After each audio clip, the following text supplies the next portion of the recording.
Hi guys, Franz here, welcome back to another episode of Knights of Dragons. Today we're going to talk about the heroic mode. So as you all might know, heroic mode has recently changed. You know, it became Dragonforged and after that it became Shadowforged. Dragonforged didn't really take all too long to be replaced by Shadowforged in heroic mode. Don't even know why they did that, but honestly, now that the new, the old Shadowforged are usable up until season 7 or something, you guys have to let me know until what season it actually is, because I know it went high up, but I just don't know how far it went up. Let's just say it as that.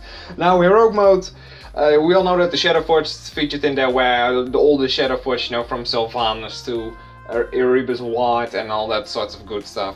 Now we have the Demon Hunter Heroic, or Heroic Demon Hunter, or whatever they are calling it.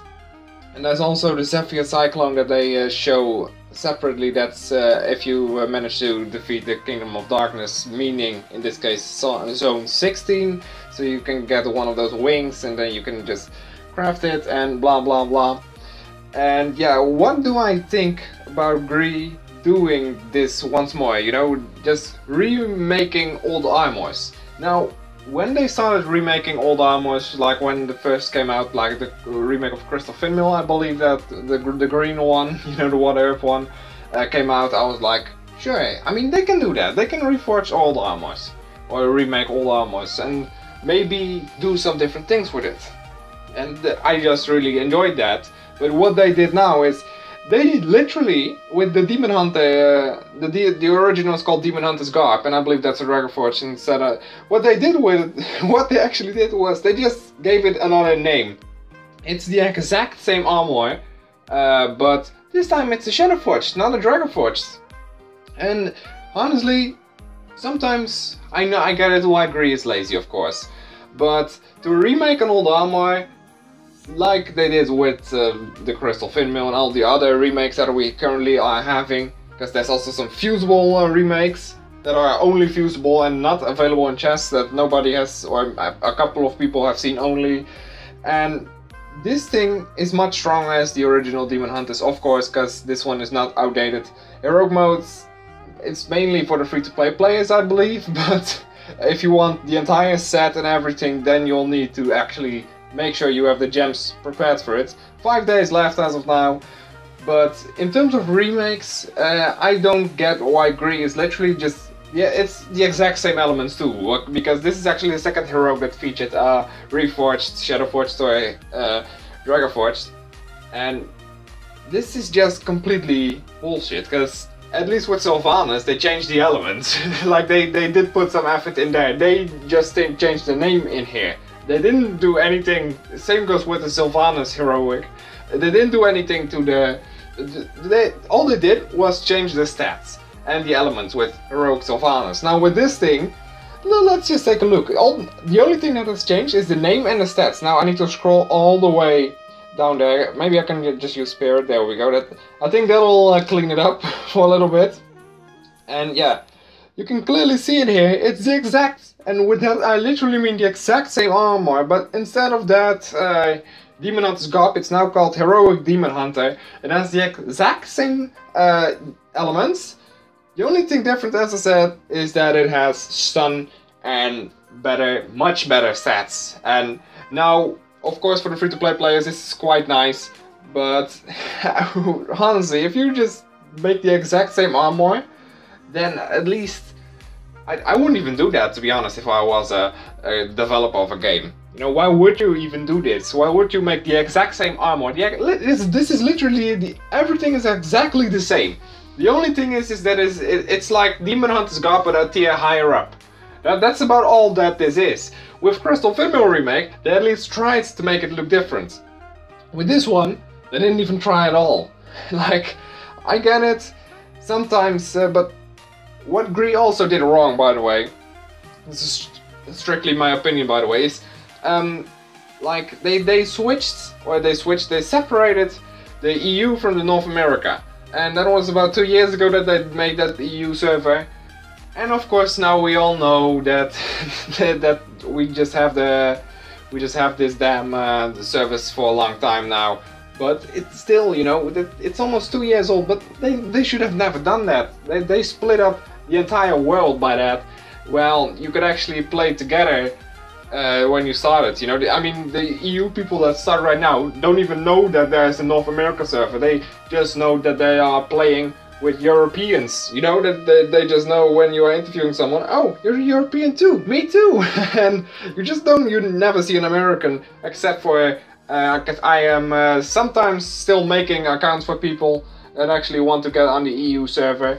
And what I do then is I'll just give them that, and sometimes they immediately join Map by Moonlight, meaning my guild, of course, on the EU server, because that's why they want one. But there's a lot of Americans in my guild, and I mean there's a lot of Americans on the EU server too, because they just feel like that's better for them, you know, they can do better there. But all their friends are on the global, and that's the problem. They switched all of that, and now Americans as well as Europeans have to choose. Do they want to stay with their friends, or do they want a place that they can go cheaper? Because I don't know if GREE actually is making more money by splitting the servers, because if they just had one global server for iOS and Android, of course, separated still, but I don't know if that would have made a difference, you know, maybe more competition. But right now, all there is, like, it's just EU and, yeah, EU and global is just how it's called. I don't even know why GREE did it. Maybe they thought, like, hey, another way to make more money. But you just see that the development of the game, when those two servers were made, you know, when the servers collided for the EU and global, that both servers are getting a little bit neglected. And the entire game is just going downhill from here. And you guys know that already, that the game is going downhill, because you see that the runs aren't getting cheaper at it, to be honest. They are just getting harder and harder, but that's because the alliance business. But I'm not going to be talking about that. I just want to, you know, this is just pure lazy. I mean, I don't even know if the set is something different, but we'll just see about that. Yeah, I still need 2 shader essences and 5 dragon coins even. Because, yeah, when that heroic glitch popped up I think it's about a month or 2 ago, a heroic glitch back then, and I just decided to, yeah, just use it, of course. I'm not going to say anything else on that, but yeah, now I still need 2 shade essences, and after that I can do one of these. Now, I don't know which one I want, because I already have a Spirit Fire. Do I already have a Spirit Fire? Yeah, I have 2. So, what I think I'm going for is Malevolent Wingplate, because that's the only thing that I actually need. Now, don't get me wrong, the heroic sets, you know, it's not, the heroic armor isn't bad at all, and the zones, you know, the entire zone, everything you can collect from it, it isn't bad at all. I mean, zone 15, 5 silver coins, zone 14 and 13 are the amulets, and zone 6 to 12 or 7 to 12 are the entire, the rest of the plus version, you know, the rest you need for the plus version.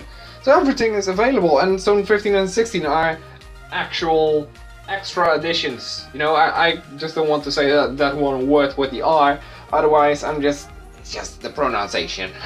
I just don't like the pronunciation of it. Now, the leaderboards, I actually did like how they did this, by the way. They changed the looks of the heroic mode progress tab, and it just looks much nicer now. But unfortunately, when you click rewards over here, you know, you go to the ribbons, and you click this, you know, it's much better. But if you click this, then you'll go out of the entire tab. Well, I don't think it's the same tab, but according to GREE it is. Yeah, it is the same tab, okay, then I get it, but it's quite annoying to just put it out and then you're back at the screen. And you just have to click heroic mode again, you know. But when it comes to these things, you know, the ribbons over here, they actually do look quite decent. And I don't know how many people got that. See what I mean? See what I mean when it comes to that? Let's just take a look at the leaders in hardcore. How many damage did they do already? 9.4 million. Malaidas from Terra Basilis.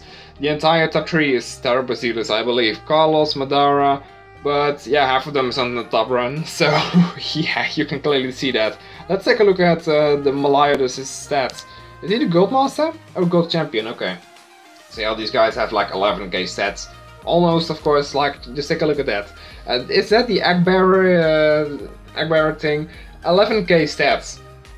Hot damn, you know, my best that I can get is on my alt even, because that's, I've finished maxing Blazing Windrider on my alt, and this, like I said, is my main.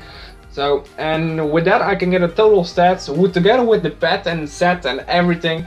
The set is maxed, I believe, it's almost maxed, but it still has to be ascended. Silver coins, they really need to make silver coins somewhat more, you know, you just have to make sure that you can get enough silver coins, because silver coins aren't really much distributed about over events, and not easy to get at all. Maybe somewhere in Arena or Epic Balls they should do one as well, or maybe 2 or 3.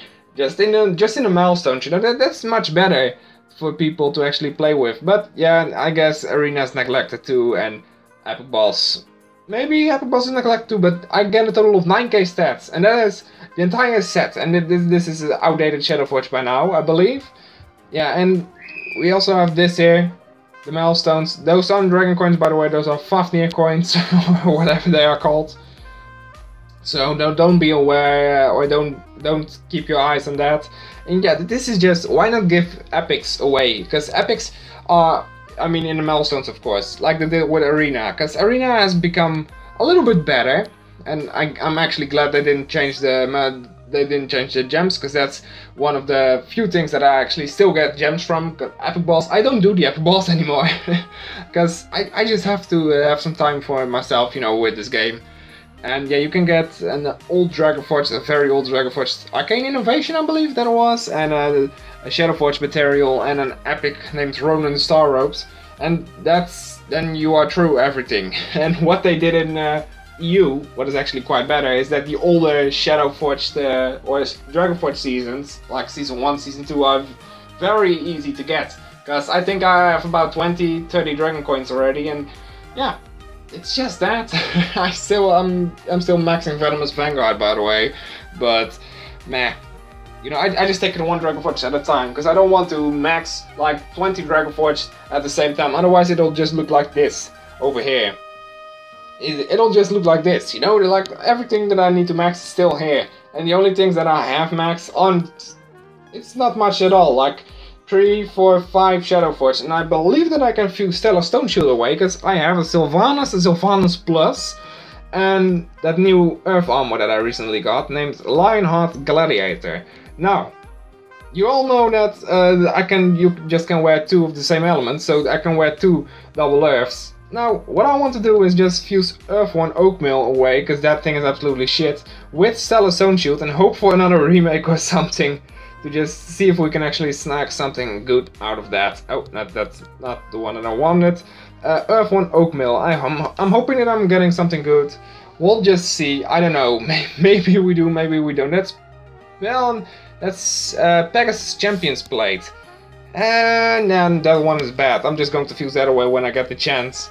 But yeah, we'll just see if I do that on screen or off screen. Maybe off screen, perhaps. I'm not sure, but yeah, you guys will see it or not. Honestly, could have been worse. This is my account as of now, by the way. 4 Shadow Forged with a set, and 2 Shadow Forged without. And yeah, the 2 were actually from GREE itself for some damn reason. And yeah, one is because of that people were hacking in that specific war, and that was my luck. And this one was, I don't even know why I got this one, because it's just they distributed this randomly to a couple of people, and for some reason I was one of them. Now, I don't mind at all, you know, because what we got isn't the worst thing either. Now, guys, that was it for this episode, because I just don't have anything to say anymore. It's just, what do you guys think about the heroic armor itself? Do you guys think it's nice that they are making the exact same armor, but just giving it a different name, you know, to just add a different tint to it? You don't necessarily have to say it, you know, but leave a comment down below about whatever. Maybe you just want to say something. But guys, thank you so much for watching. Share this video with your friends, and make sure you subscribe if you haven't yet. But for now, I just hope to see you all again next time.